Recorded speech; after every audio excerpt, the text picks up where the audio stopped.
Hey everyone, this is Jason from Intricate Art Spine and Body Solutions. You can check us out at intricateartseminars.com. If you're watching this on YouTube, you know where to find us. Check out our blog page on our website. I've got about 100 articles up there about dry needling and joint manipulation, how to regulate the autonomic nervous system. Today I wanted to talk to everybody about rapamycin, which is an unusual antibiotic, and dry needling and joint manipulation, and how they all regulate the human autonomic nervous system towards homeostasis in similar but unknown ways, I believe, right? So if you, a great person to listen to about rapamycin is Dr. Peter Attia on the Drive podcast. Number one, he's got one of the best medical podcasts in the world. Dr. T is very, very intelligent. If you guys see the Outlive book, kind of in the middle on the second row down of the bookshelf there, that's Dr. Tia's book. I'd highly recommend everybody get that book. It really talks about how to regulate the autonomic nervous system naturally and to improve health and longevity, right? So, okay, so rapamycin. Number one, rapamycin is named rapamycin. So remember, most antibiotics, or a lot of antibiotics, have mycin at the end. So rapa comes from the Rapa Nui indigenous Indian tribe, or the indigenous people of Easter Island that is a part of Chile, right? So Easter Island is one of the most removed pieces of land in the world. It's about, if I remember correctly, it's about 3,000 miles from another piece of land. It's one of the most isolated islands in the world. And it's one of the really, really cool places where they have those huge stone heads called the Rapa Nui. You guys can look it up. It's really cool. The Rapa Nui also have one of the best beers in the world. I used to drink it all the time when I was in Chile. I can't remember what it's called. It may have been called the Rapa Nui beer, FYI. So rapamycin is an antibiotic that was found in the soil of Easter Island, and that's why it's called rapamycin, right? So rapamycin is one of the leading candidates right now in longevity research, because there are some really amazing studies showing that just by adding rapamycin into lab mice diet from birth helps them live up to 3 times longer than they usually do. So you got to take that with a grain of salt, because average lab mice live for about 2 years, I guess. If they give them rapamycin, if they split up a sibling group and give one group rapamycin and one group no rapamycin and everything else is the same, the rapamycin group lives like twice or 3 times as long as the non-rapamycin group, right? So the problem, or the issue that researchers are having right now with rapamycin, is the primary mechanism of action that it's thought to be working by is by inhibiting mTOR, which is a protein, right? So it inhibits the mTOR pathway, which stimulates our cells to effectively heal themselves and clean themselves up, which leads to better longevity, better mitochondrial function inside the cells, more energy, more ATPs, more NAD+, more NADH. It leads to all sorts of good stuff. But the way that we're studying it is specifically looking at the mTOR pathway. Now, I think this is one of the problems with a lot of pharmaceutical medical research, is that we only have a very, very limited ability to see what's going on in the human body, right? So we know about the mTOR pathway. We know that it seems helpful in longevity. So that is what's being studied as far as rapamycin concerns primarily. It's obviously being studied in different ways too. But one of the catch-ups with this is that we can't definitively, like specifically show exactly why inhibiting mTOR is causing increased longevity. Like, we can see some things about it, but we don't have a very good overall grasp about how it's happening. And the reason for that is we just don't know very much about the human body. So I always say to my students in class, if we could somehow objectively quantify all of the medical knowledge out there in the ether, right? I bet you we know less than 5% of the total. And I think when people hear me say that, they kind of get taken aback. But if you really take a step back and think about it, how many diseases or illnesses can we actually fix with one course of treatment? So almost all diseases, including diabetes, high blood pressure, the vast majority of a lot of diseases are considered idiopathic, or we don't have a specific cause of action, or we can't find one specific pathway that's dysfunctioning that's causing one specific problem. And that's how pharmaceutical research is done nowadays. The massive problem with that for helping people right now is that if we can't show that one very specific pathway that leads to a significant improvement in the patient's health, it just gets thrown up in the air as a, well, it may work or it may not work. The problem with trying to do it that way is we just don't know hardly any of the pathways that even exist in the human body, right? So if you think about epigenetics, that's a relatively recent discovery in the human body. We're finding new forms of RNA inheritance all the time. We're finding all sorts of new pathways, new proteins, things like exosomes in different cells.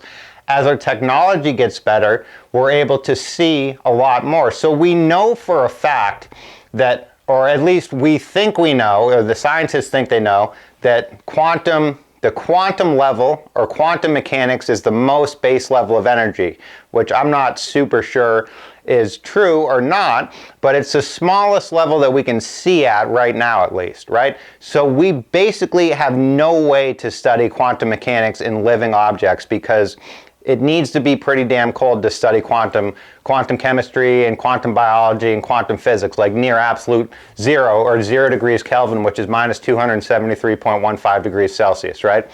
So biologic things don't work so good at negative 273 degrees Celsius, right? So there's a massive chunk of understanding that we literally cannot see in the human body. So I think it is a big mistake to only approve medicines based on if we can actually specifically understand how they work, right? They should be approved if they're safe and the overall outcome is good, regardless of if we know exactly how they work or not. And this is one of the big holdups with rapamycin, and they're trying to study this in dogs right now, which is much better than mice, right? Because obviously mice are far different from humans, and that's another massive problem that we have with our pharmaceutical industry. One of the many. I don't think there's really anything good about the pharmaceutical industry for the most part. It's a huge problem, right? Because we're trying to figure things out in a way that are literally impossible right now with our current understanding of medicine. So rapamycin is proven to be super safe and super effective at increasing people's health, right? They use it to help people stop rejection from organ transplants. It's widely used for many, many different things in medicine, and it's been shown to be widely safe, right? And we know that it works well. We just don't know exactly how it works. Now, I'm about as scientific of a person as I know.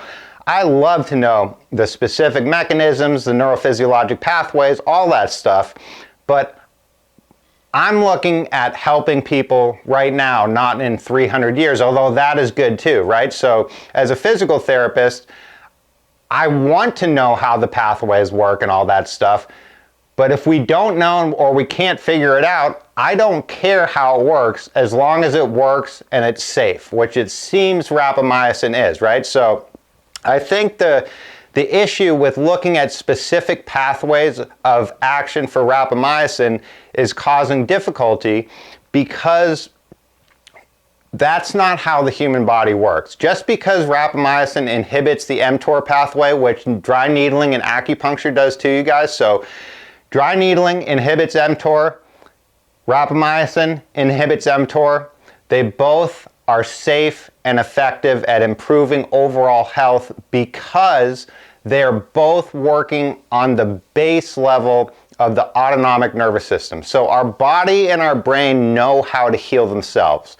The problem most of the time, unless you're extremely unlucky and you have some unusual genetic malformation or like trisomy 21, triplication of a hormone or a gene, or Tay-Sachs or Huntington's disease or something like that, unless you're really, really unlucky, there's very, very few people that have a specific underlying genetic defect that's causing their problem. So if they don't have a specific underlying defect that's causing their problem, looking at a specific mechanism of action to fix that problem makes zero sense to me, because the problem is not working on one specific mechanism, it's working on the whole. So my belief about rapamycin is we know that it inhibits mTOR, but it's doing so many other things that we don't have the ability to see or understand right now, that it's causing a hiccup in the advancement of so much medicine in this country. And the way that happens is multifaceted, right? So the pharmaceutical companies are criminals. The vast majority of people working for pharmaceutical companies are not good people, right? If you just look at what they've done over the last 3 years, they've caused a huge amount of despair, death, and destruction for absolutely no reason except for money. So that's number one. Number two, things that are cheap, like rapamycin, it's off patent, it's very, very cheap, and it seems to be very, very effective. Cheap, very effective things are not profitable for the pharmaceutical companies, and they're fiduciarily obligated to their investors to make money, right? So the fact that these massive companies are driven 100% by financial incentives mean that things that work really well, that are cheap, especially if you don't have to do them for a very long time, get swept under the rug, and they're called witchcraft or, horse medicine or whatever else. It's absolutely ridiculous. So dry needling works on the same kind of overall basis as rapamycin. So we know per objective research that both dry needling and rapamycin inhibit mTOR, and mTOR inhibition seems to be healthy for the human body as far as health and longevity goes, right? So let's talk about dry needling. So how does dry needling work? Well, overall, we know for a fact that the underlying effect of dry needling is sympathetic autonomic depression and parasympathetic autonomic elevation. So remember, our sympathetic and our parasympathetic nervous systems are like a seesaw. So the autonomic nervous system, as the sympathetics go up, the parasympathetics reciprocally go down, and vice versa. It's just how the human body works, is that basically all medical patients are suffering from sympathetic autonomic hyperactivity. So let's take blood pressure for an example. 85% of all blood pressure cases are considered idiopathic, which means we don't understand the underlying cause. That's why most people that take blood pressure medication, their blood pressure never actually improves. The medicine is inhibiting a certain pathway in the vasculature or in the brain or elsewhere that's causing a decrease in the blood pressure, but the underlying reason that the blood pressure is high is never removed. So people have to take these medicines for life, and a ton of people that are taking blood pressure medication still have high blood pressure because it's not working on the underlying cause of the problem. So again, the human brain and the body know how to heal themselves. The problem is that they're being inhibited from doing so by things like excessive tissue pathology throughout the body, which stimulates the sympathetic nervous system into hyperactivity. Stress stimulates the sympathetic nervous system into hyperactivity.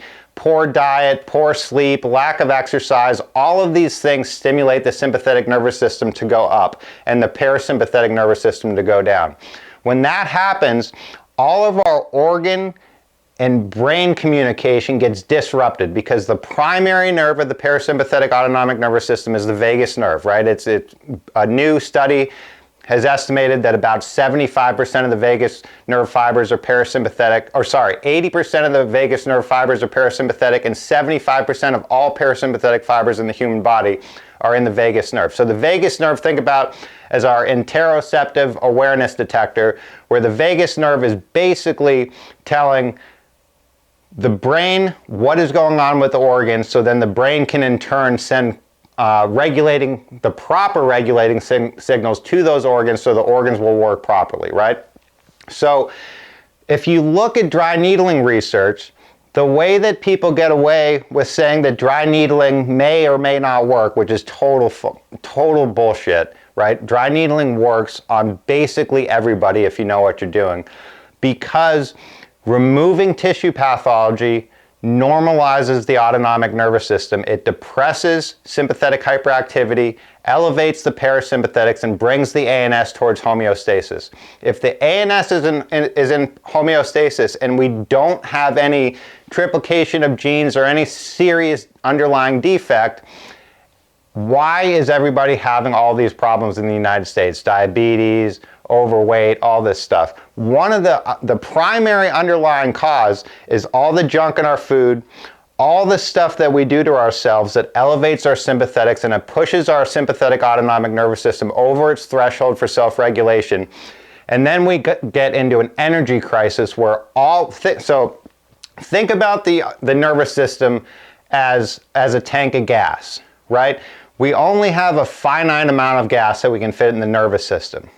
Once we have enough negative processes going on in our body that's requiring all that gas, we run out of energy. So then the brain and the body has to decide where to send certain energy because it can't send sufficient energy everywhere. And when that happens, it just starts all these detrimental feedback cycles where pain goes up, we start pumping out more epinephrine, we start getting more pain amplifiers, relaxing neuromodulators like GABA go down, stimulating neuromodulators in the brain like glutamate go up. We get all sorts of problems, tissue hypoxia, excessive calcium in the cells, chronic muscle contraction, decreased nerve conduction velocity, all sorts of stuff goes wrong.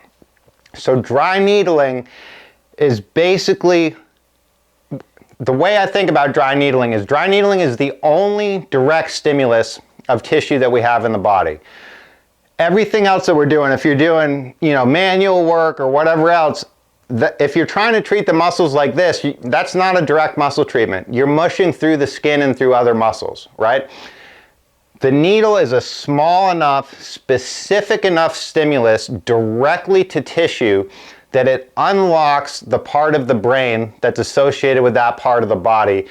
And that blocking between brain centers and body regions requires excessive energy for it to heal, right? So if you get a lot of these disrupted pathways between certain brain regions in the motor cortex and other places and certain body regions, all of those little inhibitory things are requiring energy from our autonomic nervous system. So if we can normalize the tissue by normalizing the brain, we're pushing gas back into the tank and giving the body more ability to heal itself. So although the specific mechanisms of action are not known, we do know some of them, right? Like we know that dry needling reduces pro-inflammatory markers like interleukin-1, interleukin-6, tumor necrosis factor alpha, CRP, C-reactive protein. We know that mTOR does the same exact things. We know that we know that rapamycin does the same exact things. We know that dry needling inhibits mTOR. We know that rapamycin inhibits mTOR. We know that a lot of healthy things inhibit the mTOR pathway. The reason we can't see specifically why, I believe, is that we literally can't see it. We don't have the technology right now to see it. But the overall effect is autonomic nervous system homeostasis, which is allowing the brain and the body the ability to use their awesome innate healing abilities where they have been inhibited from using them beforehand. So I think looking at one or two specific mechanisms of action to figure out how things work is a fool's errand in medicine, because nothing in the human body works that way, right? We always talk about, okay, serotonin neurons produce X effect.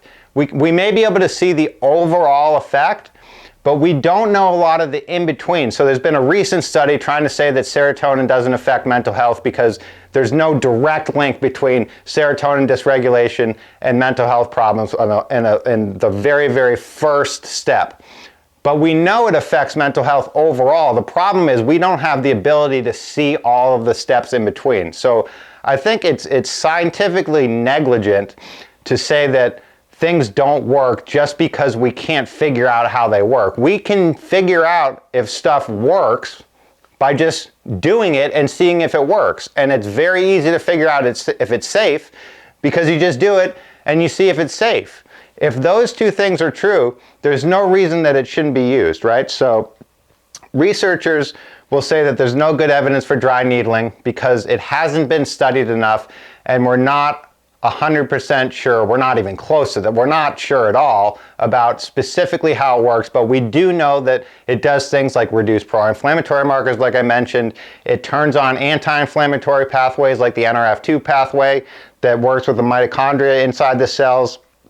Rapamycin, again, does a lot of the same things because it's working on the base level of pushing our autonomic nervous system towards homeostasis, and it's allowing our brain and our body to do what they know how to do, right? So unless there's a specific injury to your system or structural damage or something like that, the problem is not your body dysfunctioning, or this is hard to think about. Your body is dysfunctioning, but it's because it's being inhibited from functioning normally. It's not that your body doesn't know how to function, it's that it's being stopped from functioning properly by too much distraction to the nervous system. So if we can give energy back to the nervous system and remove distraction from the nervous system in a safe way, like dry needling does, and apparently rapamycin, that's a little bit outside of my scope of practice, but those are the things that we should be looking at in medicine. So I think a lot of the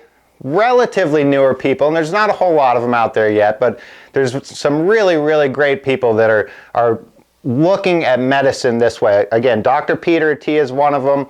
Another great guy to listen to, you guys, is Gary Brecka. I just saw him on Joe Rogan's show. If anybody knows Joe, I would love to get on his podcast and talk to him about dry needling. I've heard him mention it a couple of times.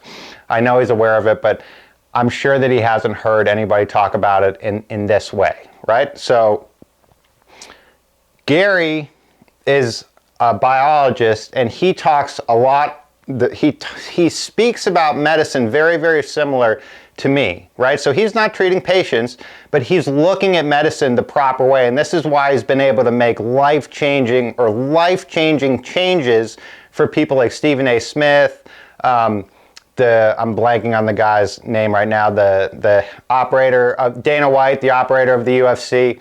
He's helped these people in a huge way without pharmaceuticals, just by removing the crap that they're eating in their diet and doing testing to see what supplements they're deficient in. So that is giving energy back to the body by removing the crap in the food that people eat. So basically, if you stop eating processed foods, all that fake stuff that's in the food, your body is working double time to get rid of. So, and a lot of people, like with folic acid, which is a man-made thing, 44% or 50% of the United States can't process folic acid. So the more folic acid you eat, the more crap in our body that we just can't break down, so our body's working overtime to get rid of it, right? If you don't have a certain gene, you can't break down folic acid into methylfolate, which is the usable form.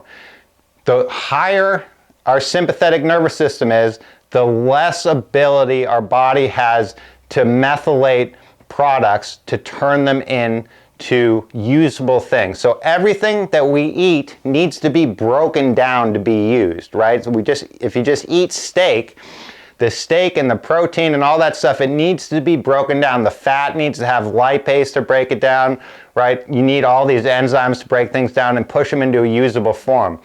That requires energy. If our body is energy deficient, it can't properly methylate things and break things down. So then we're just consistently putting things in our body that are taking energy away from our system that it could be using to do other things, right? So I like to think about dry needling and rapamycin as working on relatively similar levels where I think they're not working on one specific pathway. Nothing that we do nothing in our body is working on one specific pathway, right? You change one thing, although we may not be able to see it, you're changing lots of other things in the body, including the brain, right?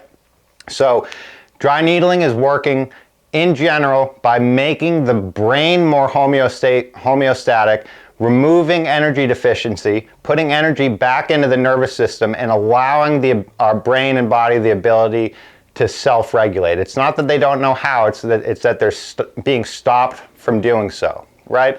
The problem with most pharmacological medicine is that they target symptoms of the problem, right? So again, blood pressure.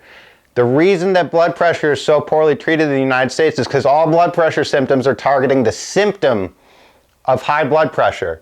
The underlying problem is not the vessels itself. The underlying problem is the sympathetic autonomic nervous system. So when the sympathetic nervous system gets too high, that's a peripheral vasoconstrictor, it's a muscle contractor, it squeezes, the arteries, remember, have a single endothelial layer of smooth muscle, so the arteries themselves can contract, veins can't contract, but when muscles get tight, they can squish off veins and make them smaller, and then they also open up the valves inside the veins, so then blood can go both forwards and backwards, which leads to stagnated, hypoxic, sticky blood.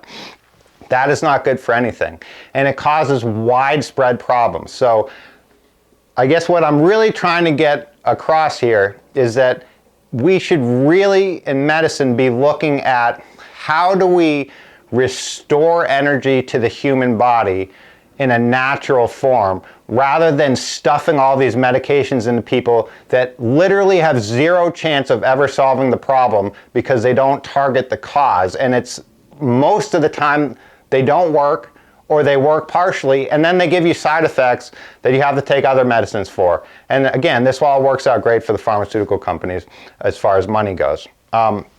So there's a couple of people out there. We got Peter Tia, Gary Brecka. Huberman's pretty good. He doesn't treat patients, but he's pretty good about talking about this stuff. Dr. Rhonda Patrick has a great podcast called Found My Fitness. She talks about this stuff a lot. There's a lot of good ones out there, you guys, nowadays. So rapamycin seems like a very, very interesting one. It is, obviously it's a pharmaceutical. I'm not against pharmaceuticals, you guys. Some pharmaceuticals are good. Antibiotics seem to work pretty good if they're used properly, right? Different things. But so many medicines that we have today are not helpful, and they actually make things worse, which is why we see the poorest health outcomes in the history of our country are right now in 2023, when we have the most advanced medical knowledge that we've ever had in our country. Now, does that make any sense to anybody? No, right? So if we can just regulate the nervous system in natural ways to give our body the best chance to function, that is how most people need to act to get healthy. It's not taking pills, right? Taking the pills are just possibly going to stop some symptoms. They're likely going to cause you other symptoms, and they have no chance of ever working because they're not addressing the cause. It seems like rapamycin, and I know that dry needling for sure, are both working on the underlying cause of the vast majority of human dysfunction, which is sympathetic nervous system hyperactivity. Thanks for listening, you guys. If you guys have any questions about this, let me know. Remember to check out our website, integradseminars.com, our YouTube page. We have a blog page on our website with a bunch of articles, and if anybody wants to sign up for our online class, we got Dry Needling Online 1. It's a 15 CEU course for $299. We have another online dry needling course coming out. It's a 10 CEU course for $250. It's going to be on dry needling to improve men's and women's pelvic health. And then we also have 7 courses that we teach in person. So we've got 4 dry needling courses right now and 3 joint manipulation courses. So overall, again, I didn't really talk about joint manipulation this time, but that's another big important area, is to regulate the nervous system, you need to have the spine in neutral position, because if the spine's not in neutral position, the sympathetic chain, which is our sympathetic autonomic nervous system aside from the brain, which goes from the stellate ganglion at C7T1 down to about L1-2 area, if any of those vertebrae get deviated, that's going to put specific tension on the sympathetic chain, which is going to elevate the sympathetic autonomic nervous system. It's going to suck energy away from the nervous system. It's going to put it into dishomeostasis, and it's going to cause all sorts of problems. So we should be looking for safe ways that have a generalized homeostatic effect on the nervous system. And if you can find those things like eating well, exercise, dry needling, again, rapamycin seems to be one, you get widespread health effects. And that's why these things, you don't see just one health effect. Like vagus nerve needling, although I hate the FDA, is FDA approved for epilepsy, anxiety, and depression, right?